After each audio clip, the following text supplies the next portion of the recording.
Oxygen levels. Oxygen levels are on maximum. Set a course for Dark Waters 9.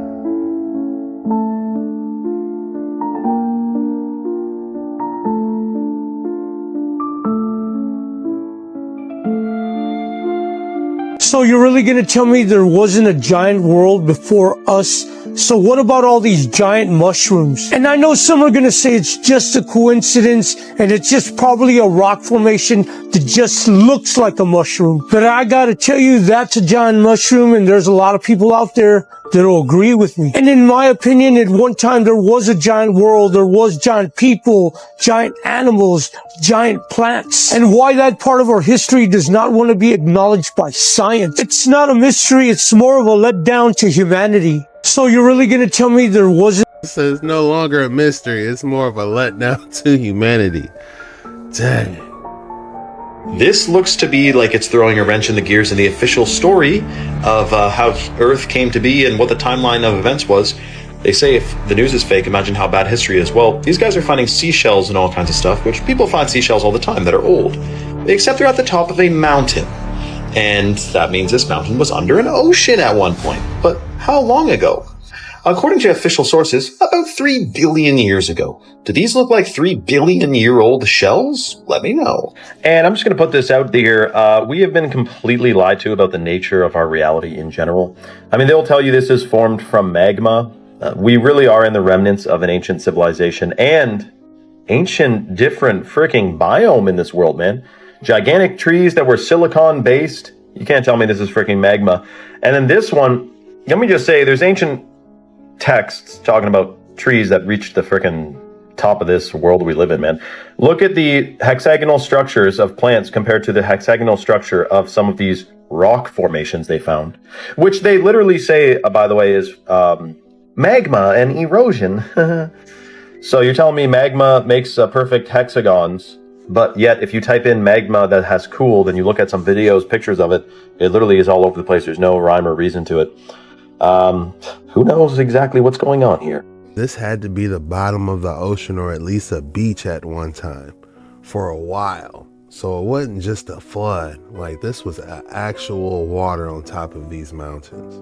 This has got to be the most unbelievable archaeological find ever made, and to this day there are still no records of who built this or how. It was found near a village along the Q River of eastern China, a quaint little farming town with beautiful rolling hills. One of the mountains in the region was home to a series of very interesting rectangular shaped ponds that were unlike any other in the country. For as long as anyone in the village could remember, these ponds supplied them with water for ages. Generations upon generations would use the ponds as a fresh water supply, and they would never run dry or even recede over time. They almost seemed to be a source of infinite water. They became known as the bottomless ponds, and villagers even attempted on many occasions to measure how deep they are, using the longest bamboo poles they could find, yet they could never ever touch the bottom. Then in the summer of 1992, a local villager was fishing in one of the ponds when he caught a massive 30-pounder, which was way bigger than what anyone else had ever caught in these ponds. Intrigued by this discovery, the villager made it his mission to get to the bottom of this mystery. So he convinced 3 other villagers to help him drain one of the ponds entirely, which was an ambitious project by any means. They get a hold of a basic manual water pump and get to work continuously pumping the water out of one of the ponds day and night in shifts. After 5 days of non-stop pumping, the water level had only dropped a couple feet, but they made their first earth-shattering discovery. Just below the surface of the water, on the far side of the pond, they see a set of stairs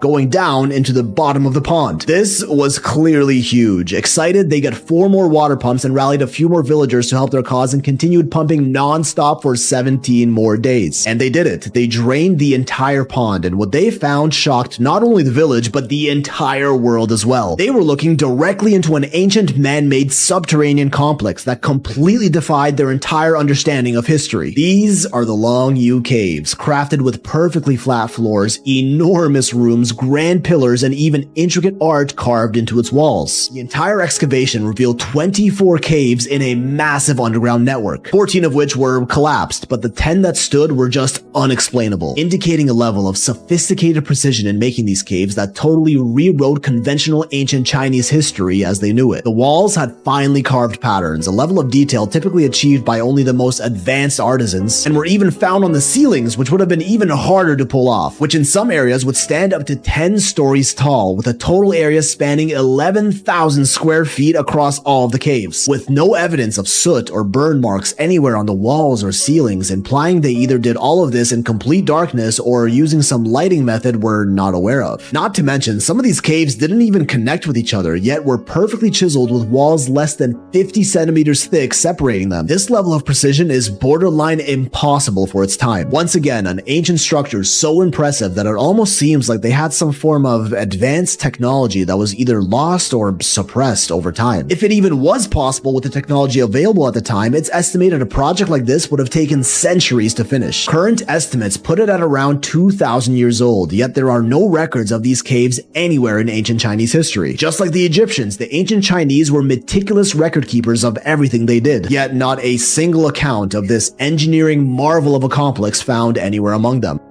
Can we visit this today?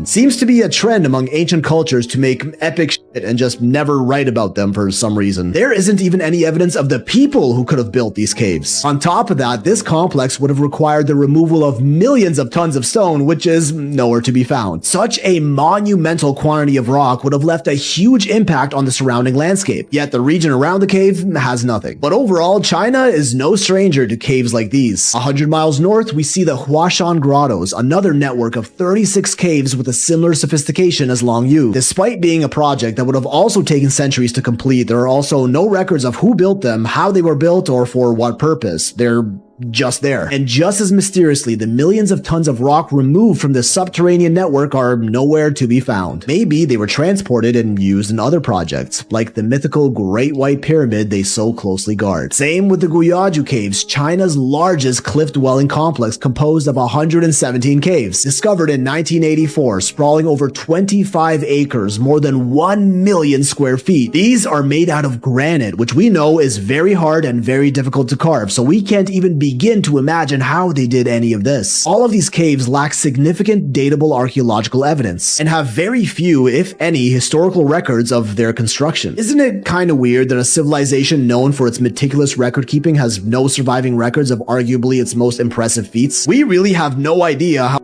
It's locked in the Vatican, 100%. What did they say the name of this cave was? But I guarantee you the Vatican has some archives on it. How old any of these are. Common estimates putting them around 2,000 years old, but we really have no way of accurately dating rocks. And it doesn't end with caves. Ancient China is home to some of the most amazing understudied monuments in the world, like the impressive Haijin city fortress, carved directly into the side of a mountain gorge. An absolute marvel of ancient engineering with an intricate network of tunnels and dwellings inside, all heavily eroded from time. And of course, the centerpiece massive 30-foot entrance carved into the canyon wall, which would have clearly been difficult to make. This fortress once again has very little historic records to show where it came from. The theory proposed by historians was that local farmers of the region with no knowledge of stonework constructed this fortress to protect themselves against bandits. Yeah, and others will probably try to convince you it was naturally formed. I mean, if this isn't clear evidence of some lost civilization, I don't know what is. Well, what if it isn't a lost civilization because they actually found it? In 1986, construction workers near the city of Guanghan accidentally discovered two pits filled with thousands of artifacts that belong to a civilization that we have absolutely no record of other than these relics, totaling around 13,000 artifacts of gold and bronze statues, figurines, masks, some even made out of jade, others up to 5 feet wide and 9 feet tall, which became known as the Sanxingdui people, who featured distinct large eyes and big ears that kinda... Okay, no, I'm not going there. Strangely though, these aren't similar to any other. What? Look, reptilian? Did we find the Draco Reptilian Empire home base? ancient Chinese culture that came after or before them. And many of these artifacts were burned and heavily damaged when they found them, almost like they've been intentionally hidden and buried, or perhaps scorched by a global cataclysm. The Sanxingdui artifacts have been officially dated to as far back as 5,000 years old. That's as old as the Sumerians and the earliest Old Kingdom Egyptian empires that ever existed. Did this society exist far before our known timeline? Build all of these incredible complexes and for whatever reason get erased from history? The dawn of civilization from an unknown society found in China? Man, this really just keeps on getting older. What an absolute rabbit hole, from the Draco reptilian people to the giant structures on top of the mountains. I'm trying to think, maybe it was ground level a long time ago up there, so it's easier for them to access, but it still is impressive, all the different artifacts and stuff. Man, it's a giant world out there. It really is, with so many mysteries. That's why we're on these waters, to try to see as much as we can and gather the evidence and try to find some truth on these waters. So while we're all over here in the West just arguing about really stupid, trivial things, China's kind of just running laps around all of us in every single way possible. They just built the most extra bookstore on the side of this cliff just because they can. Because it's China, because they do what they want. They make a decision, they converge, and they deliver. Laps. This is incredible. Kudos to the team that pulled this together. So, there is no way this is real. There's no way. China bookstore on a cliff. That's what makes it so difficult nowadays, is because you don't know if it's AI or if it's real. I'm gonna go to China like, can you point me to the bookstore on the cliff? They're gonna be like, what are you talking about? Or it could be real and I'm tripping. You tell me what's going on here. In the clip, two men are driving through snow-covered back roads when something strange suddenly darts across the headlights.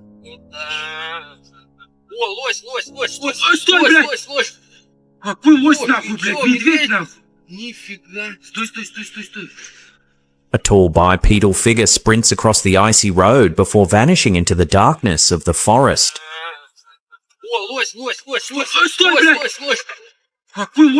In the clip, two men are Little goblin or something, a dwarf in the snow, trying to find his way back to the North Pole.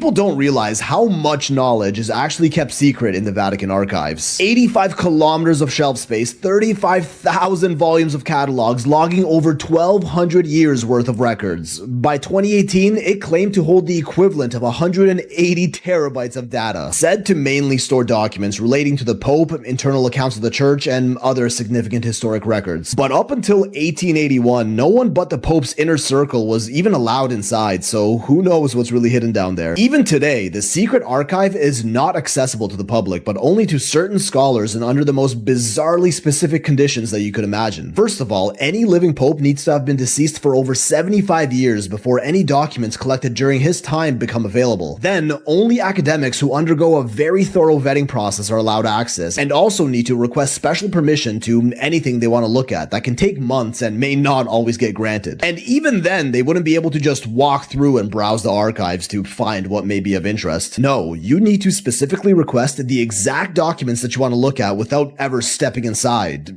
Can you see how that might be an issue? 85 kilometers of shelf space. That's 2 marathons and would take the average person about 16 hours to fully walk through. Yet, they're required to request exactly the volumes they want to study from this monumental catalog without actually looking through it. And if we don't know certain volumes even exist, there's no way anyone can ask for it. Meaning, there is a lot of text down there that we will never know about. I'm not saying they're hiding secrets of, I don't know, Atlantis or the end of the world in these archives. Also not completely denying that they might be. But 35,000 volumes is an astronomical amount of information, and if they ever did want to keep something a secret, this would be the best place to hide it. Which documents would you like to see? Would you buy this $10,000 banned truck? This truck is banned in the US, banned in Canada. I don't think you can buy it in Europe. And it's not because it won't work or it's dangerous. Probably safer than a lot of vehicles on the road today. It's because this truck is so cheap, they built it bare bones, not a bunch of systems included. And that would disrupt the very competitive market over here for making trucks have more and more stuff that really, if you want a truck just for truck purposes, this checks almost all the boxes. Of course, you can't maybe tow something massively heavy with this. Well, you get a heavy duty truck for that. But for general purpose truck things, this is an excellent vehicle. If this truck became for sale in the US, it would quickly become likely the most sold truck. Even people who don't want trucks would buy this truck because it's so cheap. Why aren't these systems today making things cheaper, better, more durable, and longer lasting? It's going the opposite way. They're becoming more expensive. They last less long. There's a scam going on here. So this truck is banned. I mean, it looks like an awesome truck if you ask me, for just truck purposes. You know, I don't need heated seats, moon roof. You know, you might just be trying to pull some 2x6s 6 foot in the back of there, you know, to build something, you know, or some river rock or something, you know. A truck for truck purposes. Yeah. For 10 bands, brand new. Sounds like a deal. And that's a great point. You know, this stuff gets more and more expensive. And I believe they're making most of them with like plastic now, you know. Yo, that shit weird. Go over it. Go over Nah, don't go over it.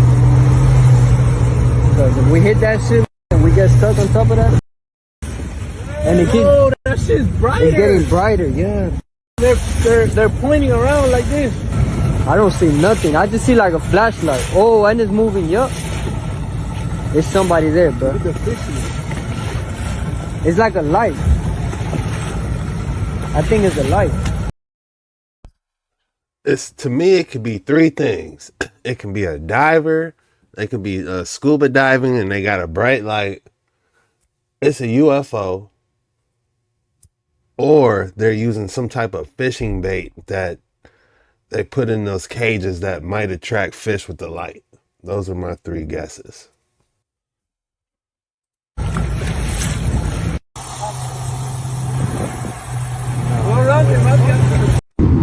Oh my god, did you see that? Oh! Oh! That was your classic disc UFO.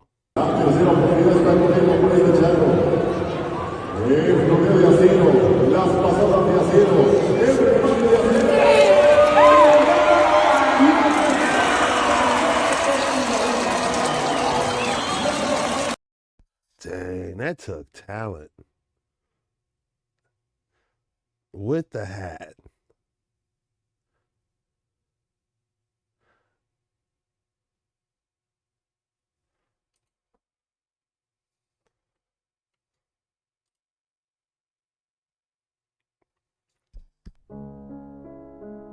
Filming the UK's most beautiful slug. I don't know how a slug can be beautiful, but let's take a look. Oh, wow, that is unique. Looks like it has like highlighters on the top. See, my mind is so trained on seeing so much different AI. I'm looking at it like, could this be AI generated? But everything can't be AI generated.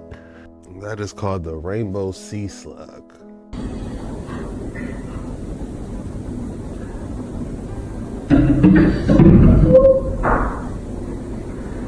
Now I would be worried this thing's gonna bust through that glass. It's gonna be cold. You gotta pick up the glass. Who knows how long it's gonna be to get another giant sheet of glass like that. So many different things running through my mind. Then you gotta cover the glass up with some type of outdoor tent fabric. Who knows how far that is away from, look, they looks like they out in the country. It's beautiful though, I love it. Or an animal come down here for a bit of a drink. Or an animal come down here for a bit of a drink. As soon as you stick your hands in there, you missed it, big fella. You get the idea. That's what makes them so dangerous. They don't need the hype of chasing keepers around and that's scary enough as it is. That's exactly what a wild one would do here.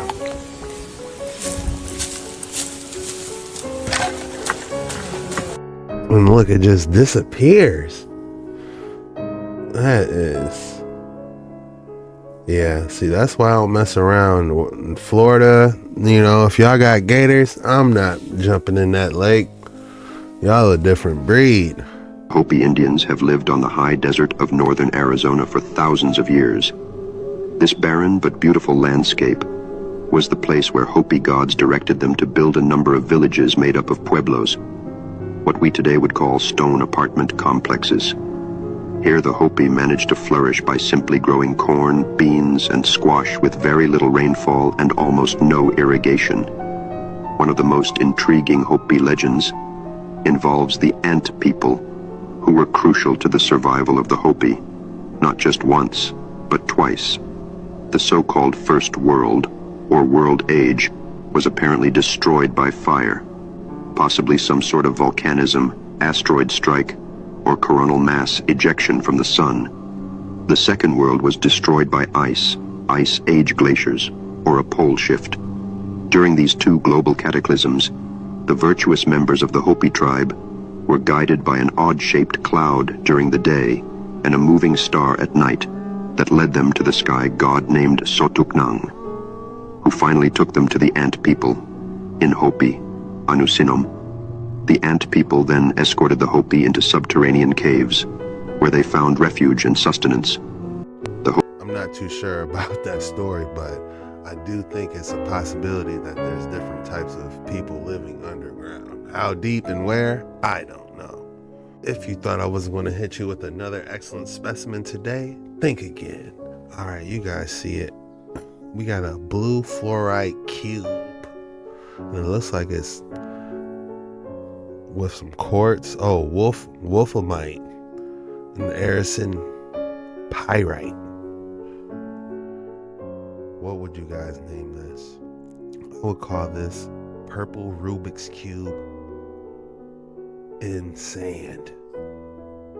That's the best I got. What would you guys call this? That's all we have for today's video. If you made it this far, be sure you hit that like and subscribe button. If you're watching on your TV, hit the up button. Scroll over, hit that plus thumbs up button for your boy. Share it on social media. Be sure you're subscribed. The code word for today is underground. Go ahead and drop underground in the comments below. Don't forget, tonight I'm going live over on Jet Ski Chuck around 8 p.m., 10 p.m. Eastern time for a couple hours. So be sure you stop by, hang out with your boy. We'll be talking back and forth through the live chat. It's going to be a lot of fun. Don't want to miss out on all the action. I just want to say thank you guys for watching this video. I love you. And this was the most mysterious TikToks on the internet today. See ya later.